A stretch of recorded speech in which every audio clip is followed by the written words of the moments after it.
Few things are for sure in this life, but this is.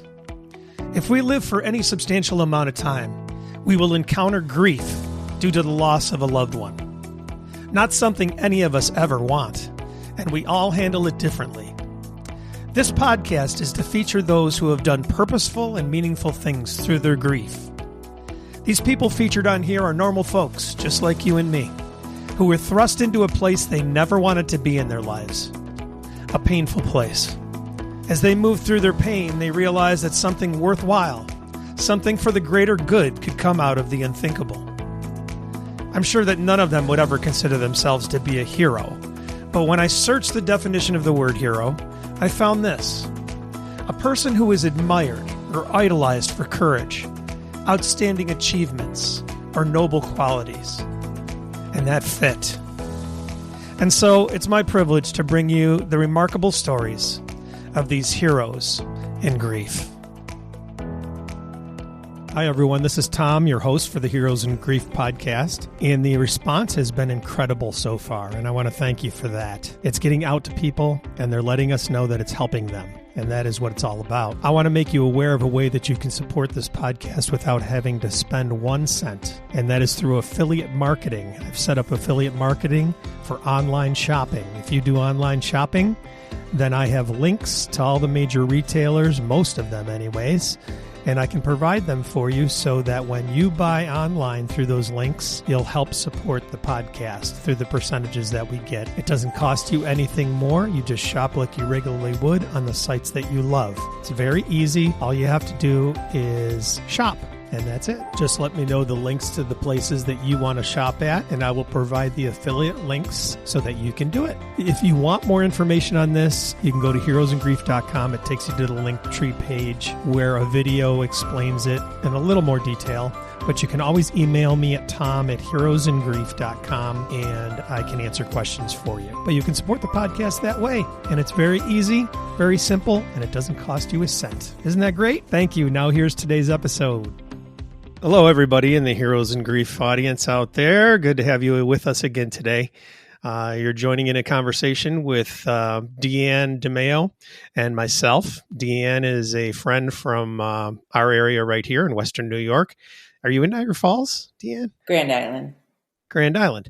All right, so I'm in Niagara Falls, and we're neighbors. And DeeAnn and I did not know each other, but we were friends on Facebook when my son Jeff passed away. And so DeeAnn sent me a beautiful message because she has lost her son William in 2021, I should say.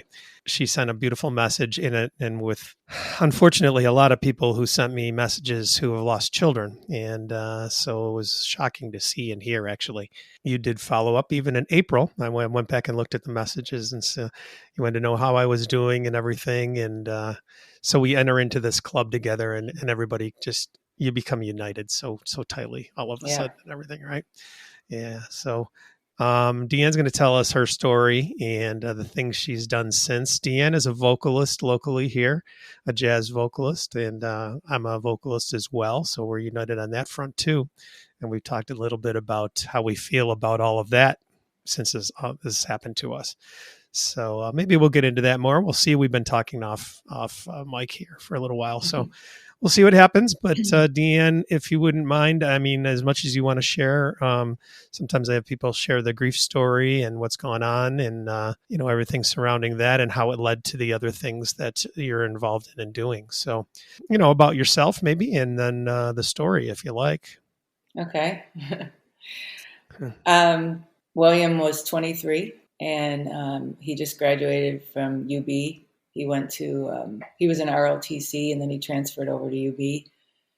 And he graduated May 2021. And he owned a crotch rocket, which I was not happy about. On June 5th, 2021, I knew he was on the bike that day. I hated knowing when he was on the bike. And he wasn't, it was a windy day. It was the first really warm day on Route 5, Rodney's restaurant, if anyone's familiar with that. And the police came to my door. Not a good sign when the police come to the door. And it just said that need to get to the hospital, ECMC, right away because he's been in an accident and he's in the emergency room. So I drove like 120 miles an hour to the hospital, and they were trying to save him. It didn't work. Don't need to go into details. But a couple hours later, we were told the terrible story, and we went from there. And I don't tell this story too often, but it's whatever all, you're comfortable with. That's course. it. Yeah, that's all I need to tell. It's just surreal, and everything changed. It's a life change, and it was a life change. He was my first. I have 2 children.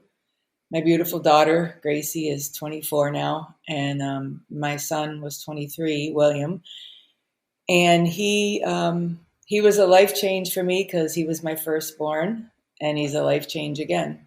Mm-hmm. So very smart, driven, spontaneous, had big firecrackers show or, fireworks a few years ago in the backyard. Like, he's just driven to do a lot of things. He's a bodybuilder. He competed in bodybuilding. He won. And just driven in all his ways. Had so many dreams and goals to pursue. And, one day you get on a bike and everything changes from a bike accident. So obviously I'm not crazy about motorcycles, and especially the crotch rockets, because those are driven. Those are made to drive fast, and a lot of young, usually men, and I call them boys actually because they're young, and they get on the bike and they're fearless. And I look at it as, I think it's a dirt bike and it should be in the fields. I'm very much against crotch rockets on the road, but probably from everything I've experienced. So. Yeah, sure. Yeah. Very, very sorry. Yeah. And as you know, and I know about the motorcycle situation. Yes, you do. As we've talked. And so I'm well aware of that. I have a Harley, but it's all the same out on the road. You're exposed. You may not realize how dangerous it really is for a while, and especially new. I don't know if he had one before. Or... He had a Honda. Yeah, he had a Honda before that. And I do believe that all bikes are, they're, of course, you're vulnerable. But the other bikes, like he had a Honda, they sat up straight, and he seemed to ride it a little more careful. But the crotch rockets, they're crunched over, and he had the Honda for probably a year and a half.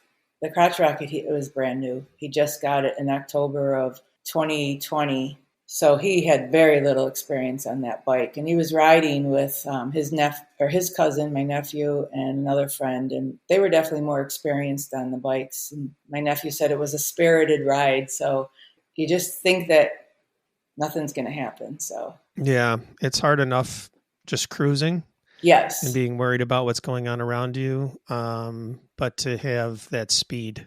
Yeah. They are so fast. They're so fast, and they're built for that. And I think they should be like a dirt bike in the road, or, on a dirt path with nothing but fields around them. And I feel like they'd be safer, but somehow they got passed to get on the streets. So here's the thing that I always think is crazy. We're fined. We get a fine if we don't use our seatbelt. I always I wear my seatbelt in the car, but we are fined. I don't even know what it is now, $100, $200. Yeah, something like that. But then you'll sell a bike to a 16-year-old kid once he gets his license and let him ride crazy. Like, it makes no sense to me. That's just my thing. Yeah. Well, as everyone knows, it's what you do with it. Right. I have a new bike, and I'm not as good with it as I need to be. And I'm also not being smart with it right now, which I'm learning from, and I have to learn from. So, I had an entirely different bike that was a lot lighter. This bike's heavier. I'm smaller in stature. You got to work it different and all that. Right. So it goes both ways with everything, with all of them, and the safety, of course, that you put into it. So that's where it all comes from. But So the accident happens, and then what, as much again as you want to get into it, but sometimes it's important for people to hear the process of what we go through, from the initial, which is devastating, and, what you do to yourself, what you, things around you, everything else. Yeah. So how did things proceed then after that? I'm a very faithful person, and it definitely rocked my faith, because when we were in the hospital, I just kept praying to God, just take me, don't take my son. It was so easy for me to say that too, because I don't know too many parents that, keep the child, so yeah, I had some anger. I had all those, what's the stages of grief. Yeah. There's no specific order for those stages. Nope. You fluctuate. You're in one stage, you go back to the other stage. But definitely there's the shock is awesome because it protects you. And I actually like the shock stage because you can't feel a lot. Your body is protecting you. So when that starts to wear off, I remember describing it to a friend. It was like I was in this, I don't know, like a brick tunnel or something, and slowly someone was picking at it and opening up little cracks, and those cracks were bringing me into reality, and I did not want to go there. Yeah. And then, you start to go there, and it's still to this day, it's only been 3 years, but so his birthday's next month, he would be 27.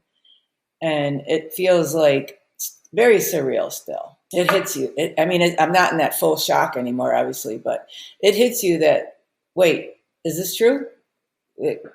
So I just went through a period of, I couldn't, as a singer and you a singer, I couldn't listen to music. I could not watch TV. I could not hear any sounds because there's words and lyrics that would make you sad, or scenes in the movie that would make you sad. So probably for several months, I didn't have the TV on at all. And I didn't listen to music. But I did end up going back into singing a few months later. The producer was kind of helping me, trying not to let go of my music. And I am grateful for that, because it does help in ways. And it's painful. But and we were talking about this, it helps release too. But you have to want to release. It's such a long process. There's so much involved. And I don't even remember, honestly, the majority of the first year. It's all, it's lost. A lot of it's lost. And that's the protection mode. So as we got into the second year, the third year, well, this is 3 years now, I wanted to find, and that's why I wanted to talk today, is I wanted to find something to have purpose or meaning for my son, and I don't want him forgotten. So I started a scholarship, and I'm really proud of that scholarship. It's William was he graduated 7th in his class at Canisius High School in 2016, and in his junior year, he went on a mission trip to Nicaragua, and it was life-changing for him. And he came back, and he was just so moved by all of it, and he wanted to help others. And that's why he wanted to join the Army and ROTC. He just felt like his purpose in life was to help others. So I met with Andy DeeAnn from Canisius High School, and we formed a scholarship. And I had to raise $50,000 to get it endowed. And some people thought I was nuts. And nope, I'm driven. And especially I had such a huge purpose. It was for William. So I was able to raise $65,000 so far. And, Incredible. We're still accepting donations. So it's William Michael Tompkins Scholarship is forever endowed with the school. So it will always be there. And the purpose of the scholarship is to send other young men. So Canisius, most of you are familiar, it's a all-male school, Jesuit high school. And the purpose is to send young gentlemen to the mission trip who can't afford it, because there's a lot of people that barely get by trying to get their children in that school and keep them for 4 years financially. So doing a trip like that is just not going to happen for them. Just recently, James Sutton, he's the first recipient. I sent 2 boys so far to Puerto Rico. And James was so grateful, life-changing event for him.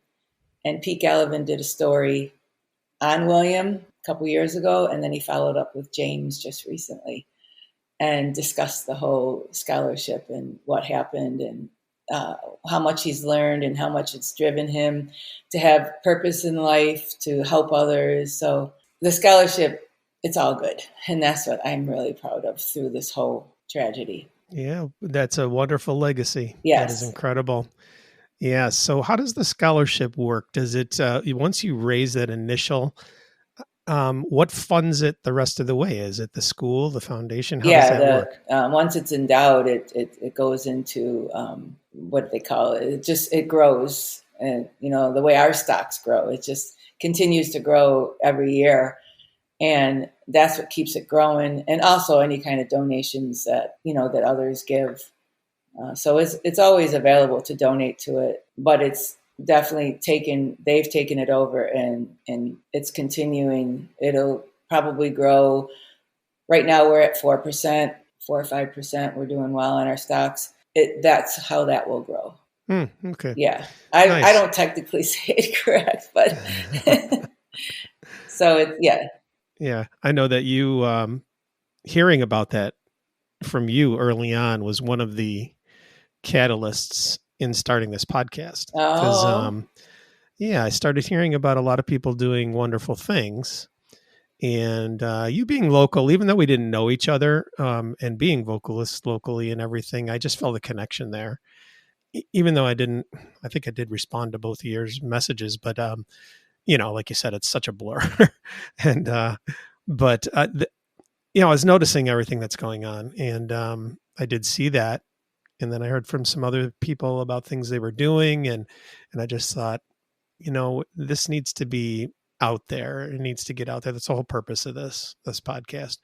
And it serves multiple because of the inspirational stories that people share and in their hurts, their walkthroughs, and identifying with the pain and all of those things. They all contribute to the purpose of what I'm trying to do here. So yeah, you were, just so you know, you were involved in that early process and thinking about this. Yeah. Yes, we have to help each other.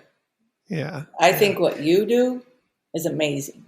You've took upon, you felt that pain so bad and you want to help others because you know what they're feeling. All loss, all grief is sad and it's painful and it's a journey. And when I lost my brother in 2015, a friend of mine said, there's no manual on grief.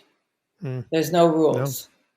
No. Everyone handles it in their own way. So be good to yourself. You're going to mess up, which we talked about that yesterday. You're going to make bad choices. But you have to forgive yourself. You have to be good to yourself because you're going through loss, whether it's an animal, a parent, a sibling, a niece, nephew, cousin, everything. And I just lost my father a year and a half ago. It's a lot of loss in a short amount of time. Back to the faith thing, for me, again, I was very angry because I didn't understand, why are you taking this beautiful boy who's been a good kid his whole life? I don't know why. I don't understand why, but I have to have faith. That's how I keep going. I have to believe that there's a purpose in all this and I will see him again. And that's how I keep doing it. I don't know how to help others who don't have faith, but that's the way I handle it. Yeah, I think the human element is how you help those learning some things about the grief process. You're going to encounter people of all different beliefs. Right. And it is difficult for those who don't believe in anything. Right. But all I know is that us helping one another on this earth matters. Very much so.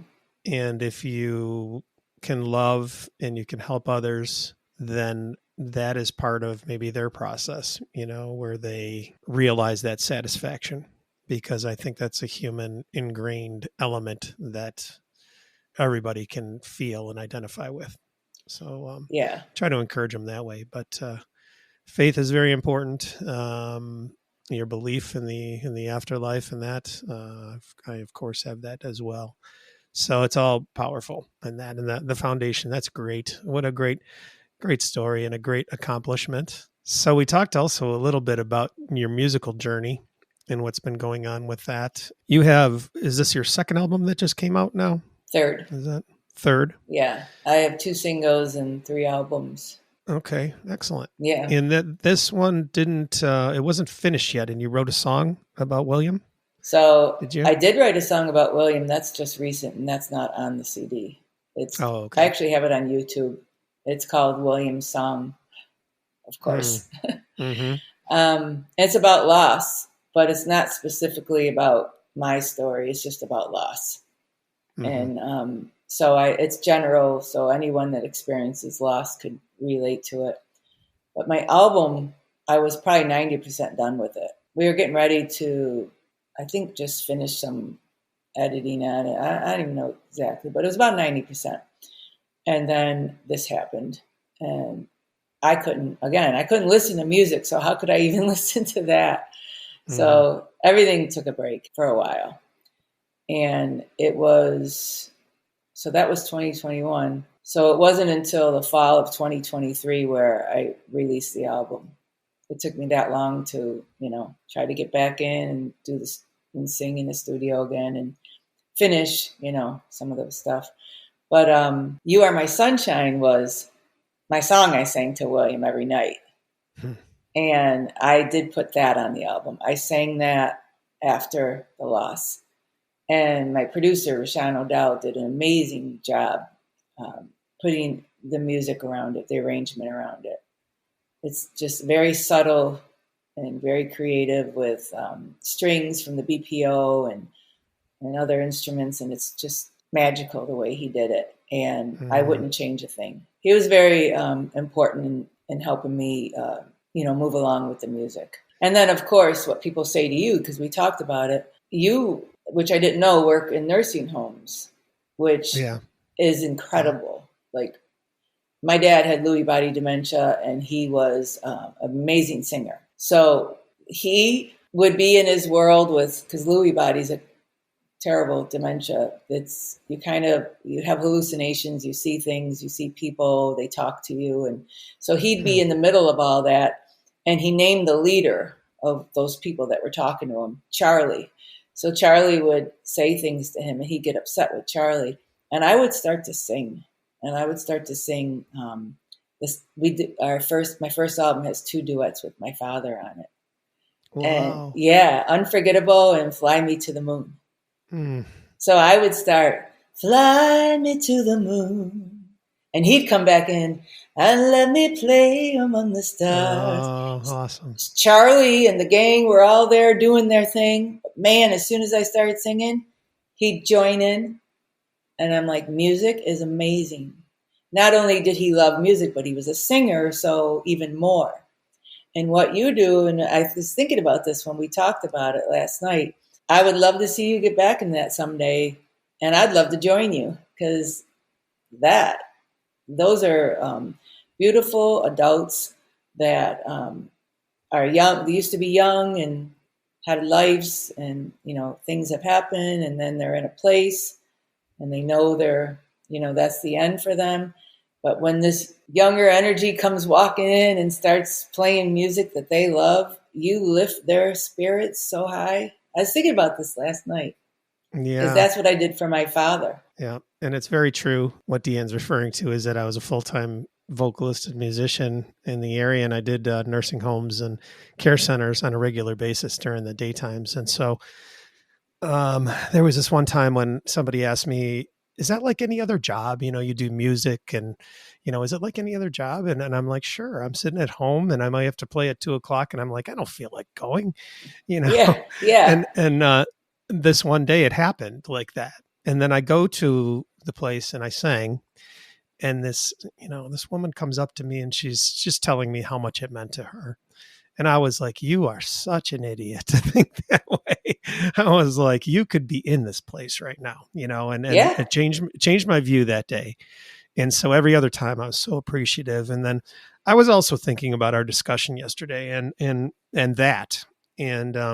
I have not performed or not gotten into singing again since. And I've not picked up my guitar, anything. And which is okay, you just need to know that's okay. Yeah, don't be so hard on yourself.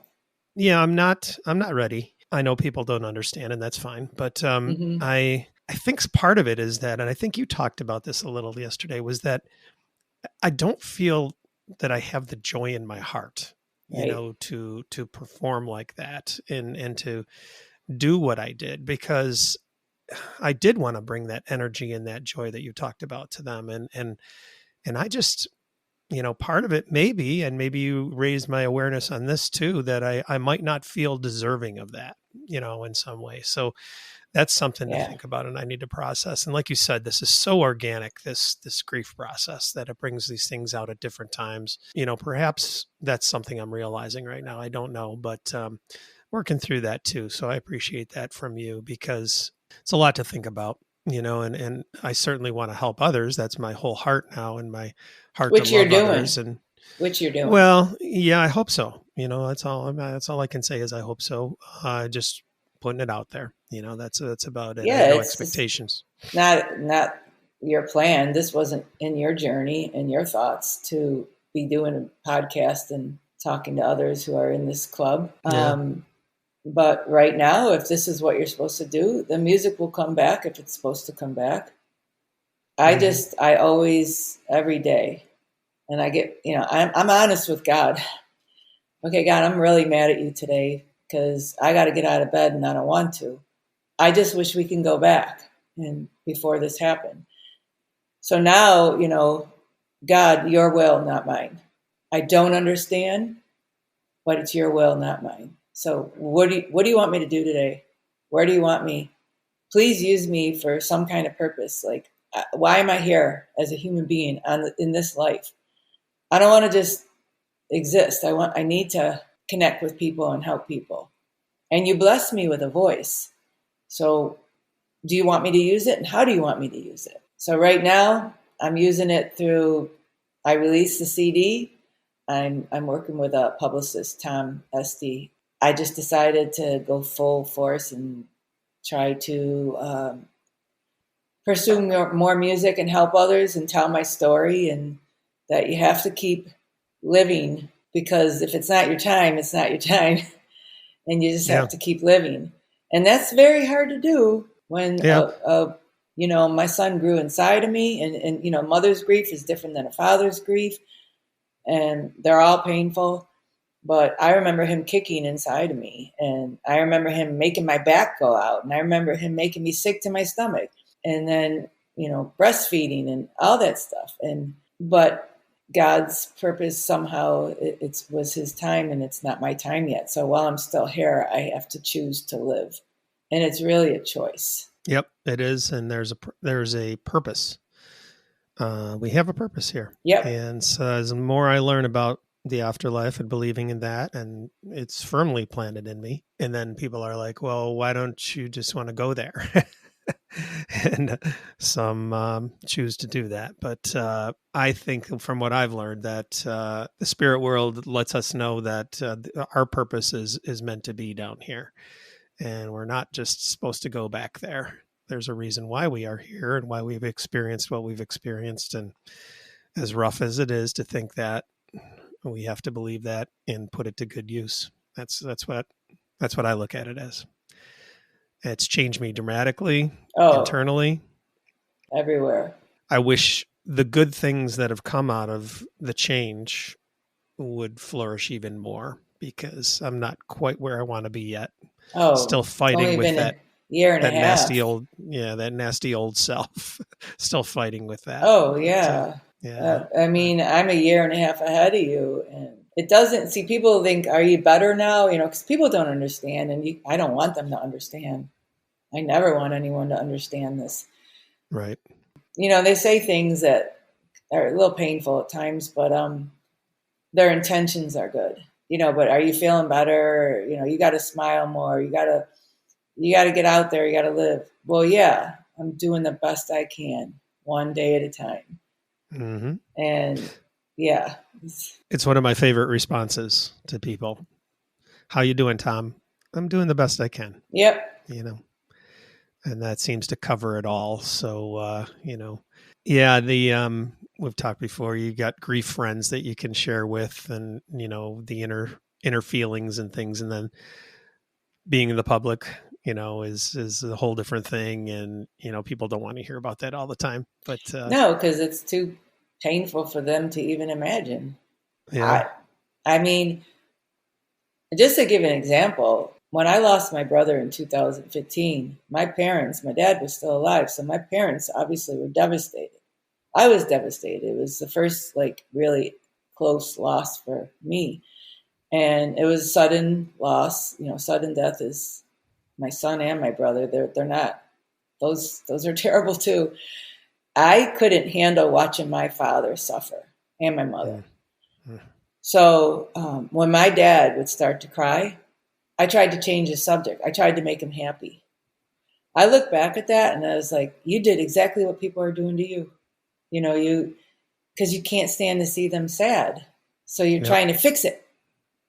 But now that I'm experiencing the same thing that they experienced with my own son, I'm like, yeah, you can't fix any of this.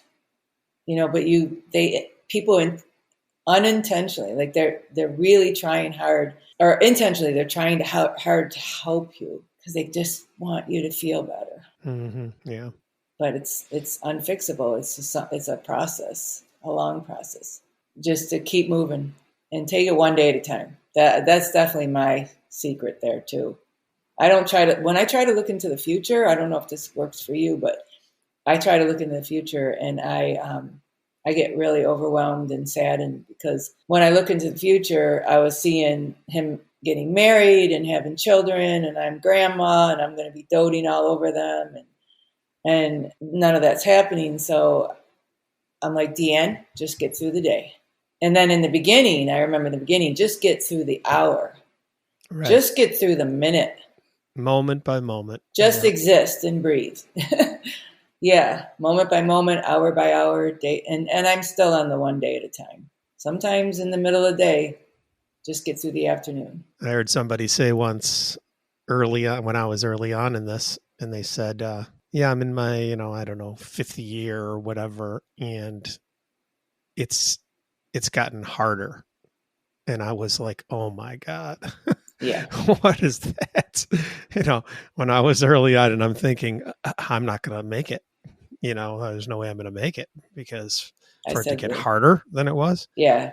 And it's harder in a different way, I guess. Yeah. And sometimes people say the second year is even harder than the first because the first year you're navigating, going through all the anniversaries and all the things coming up, and then kind of occupies your time and your mind. And then when you get into the second year, you're trying to settle into this is reality. Yeah. The shock is the first year, like we just talked about, and that's why it's so hard. And the second year is you're undoing your shock. That tunnel I was in, that brick tunnel, there's light coming through in little areas. I'm like, no, I like it dark. Keep it dark. Yeah. And yeah, as you get, now I'm, 3 years, and yeah, you just miss them. And with social media today, I don't know if it's a good thing or bad thing, but I started following, I got on TikTok just so I can watch some of his videos. Yes, it's painful. I just want to hear his voice. Because that's what happens is you start to lose the sound of their voice for some reason. I don't know why. That's one of the things that go. It's just a process. I mean, a friend of mine lost his son, and his was through suicide. And he said, 10 years passed now. He said, I just want you to know I've finally accepted it. I'm like, 10 years? Shit. Sorry. I think he told me that it was less than a year after William. And I was like, I got 9 more years of this hell. It's like, yeah, same thing. Yeah, or more. or more. Yeah. So no expectations. No. Yeah, that's I don't have a lot of Jeff's voice. He wasn't really much into doing videos and all of that. So it's I kept his phone message. Yeah, There's actually a site to keep that. And yeah. There's a site to keep it? Yeah, it's VM Save is the name of the site. Voicemail Save. Nice. So it'll save the you put in the phone number, I think, and it saved the voice message that his greeting. And then there's backup things too that you can back up, like all the voicemails you may have on your phone. I don't even know if I have one from Jeff, to tell you the truth. It was all text always, usually. And if we talked on the phone together. So I don't even think I have one, but, yeah, I definitely have the text. Yeah. The saved text. And my last text with him was so beautiful. He and his girlfriend, he had a beautiful girlfriend. They were unhappy with the place they were living in. And I was thinking about selling the house. He said, when you planning on leaving, and have you found a place? And I said, no, what are you talking about? And it's all through text. I'm like, what? No, I don't even know where I'm going to go. I haven't thought about it. And then I said, what's going on? Because he would ask questions to figure out my mind, where I was at. And then he'd tell me what's going on. Or I'd finally just say, what's going on, William? So he said that they were thinking of coming back to the house. And I panicked right away. I said, oh my God, the house is going to be sloppy again and messy. Once the kids leave and you get your rhythm going. So I asked my girlfriend, another singer, Sue, I said, my son wants to come back in the house with Alyssa and that cat. And I hate cats, right? Because I don't know cats, so I don't like them. And Pixie is the name. And I said, what do I do? And she's like, oh my gosh, DeeAnn, grab it, because you're alone in the house. It'll be nice for you to have that. She goes, when we get off the phone, you text him right away and tell him it's all good. So Thursday night, I didn't talk to him on Friday or Saturday morning it happened Saturday evening. But Thursday night, 2 days before, I sent him a text back and I said, okay, William, you and Alyssa, you can come in the house. And, don't worry about giving me rent. I want you to save your money. Just help me with the utilities. And, you could do things around the house and whatever you want to work on. I said, I just want you to save money so you can get going where you're going in your life. And I said, and you can bring that damn cat too. And that was my last text to him. So I'm glad it was a good text. But yeah, that's a good one because, that shows the quality of your relationship, to have fun like that and everything. It was so much different with a kid being an adult. Right. It was a lot of fun because we hung out with Jeff too. And, you could talk about different things that when they're younger, you're not going to touch on. And so it was that friendship relationship, is so awesome and so fun. Yeah, they end up becoming your friend. They're still your child and you still want to treat them as a parent, but there's a friendship that does start to get created too. And especially if you like hanging with each other. Yeah. So on Saturday nights, they used to come over here because my son being a bodybuilder and Alyssa was bodybuilding too. It's Saturday night. What are you guys doing over here?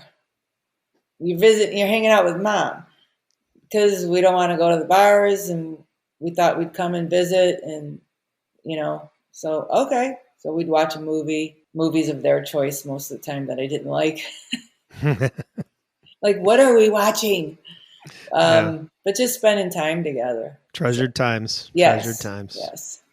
Yeah. Same. And I read something about this too. I wanted to mention because there's some people that didn't have really good words before they lose someone.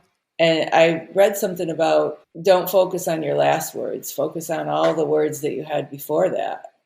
Because there were a lot of beautiful conversations and memories. Just that one day, it wasn't the best one, and then you lost them. And I thought that was really important to say that because you never know when someone, each day is a gift is my new motto, and you never know.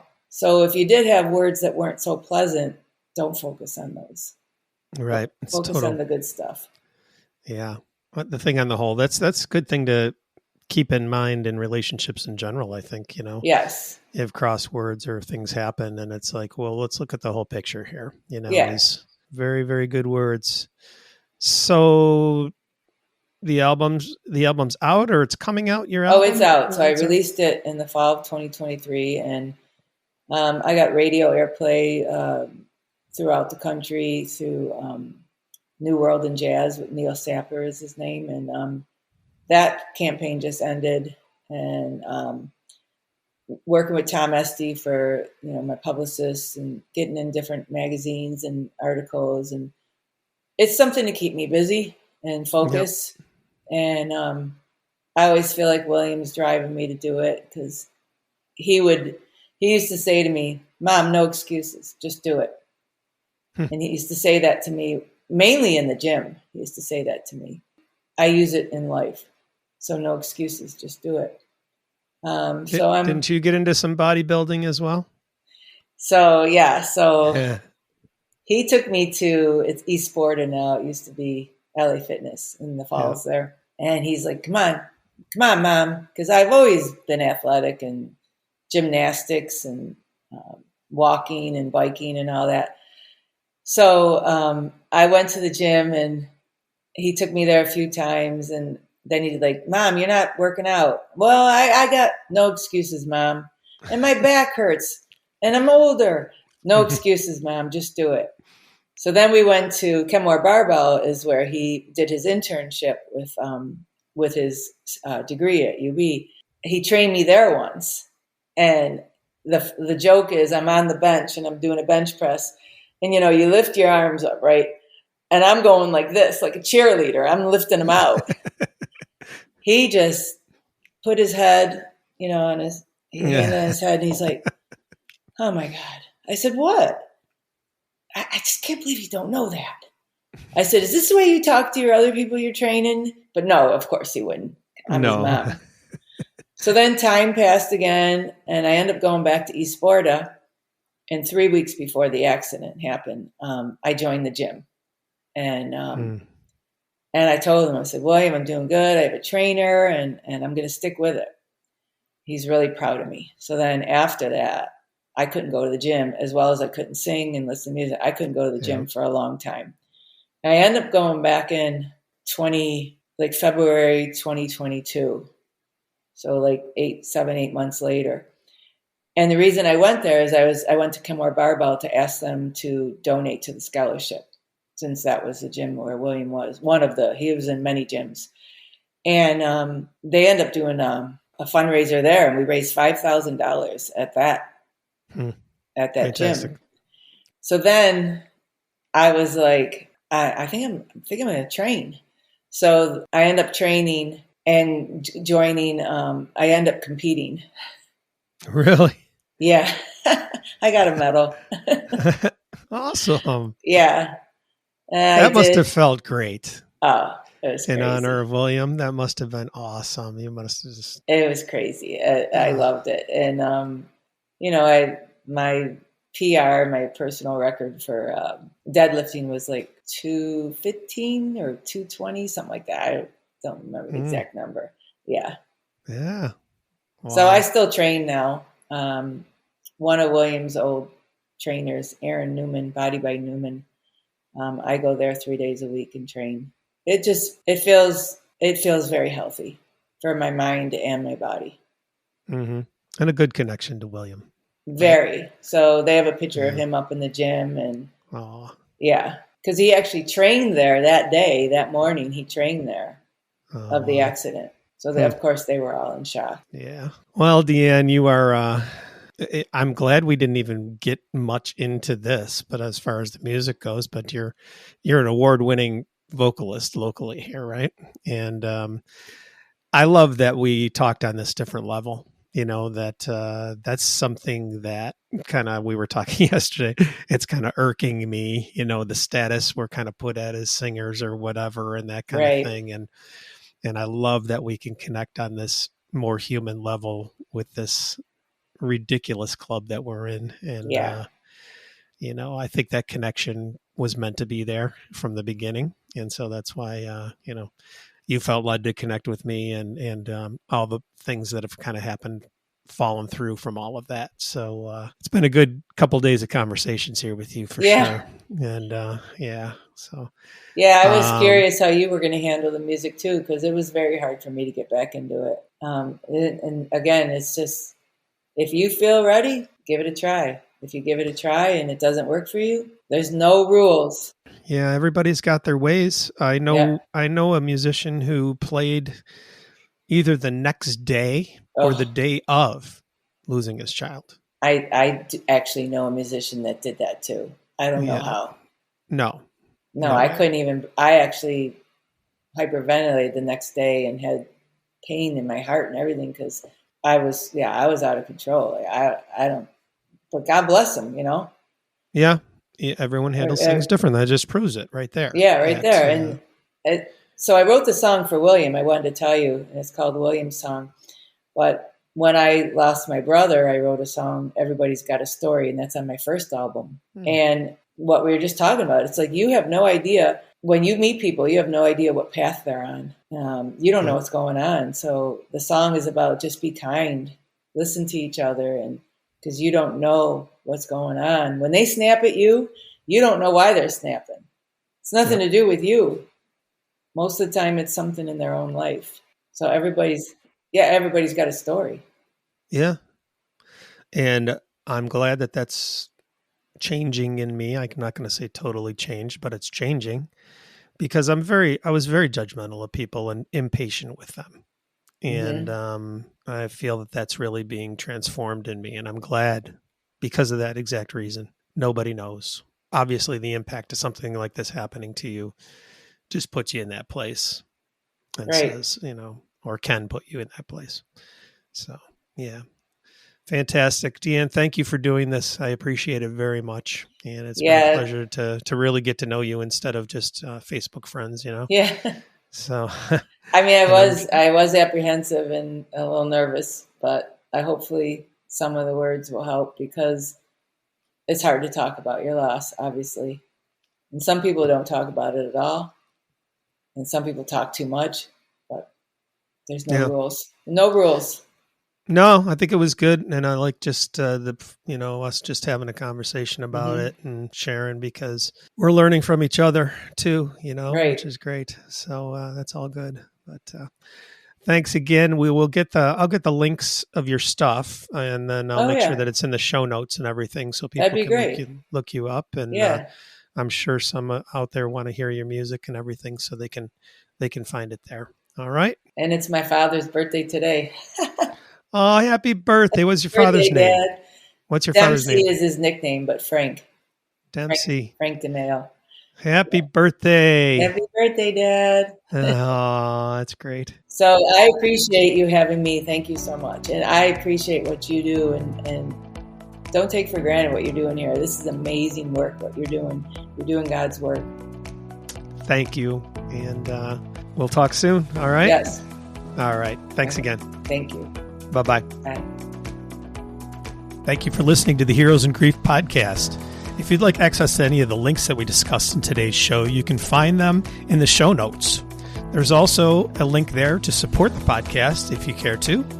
And there is an email link for me there. I'd love to hear from you and your ideas about the show or what you thought about the show.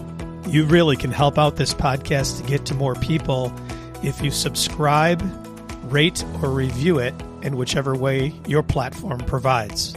Each week, Heroes in Grief is released on Sunday, so look for new episodes there.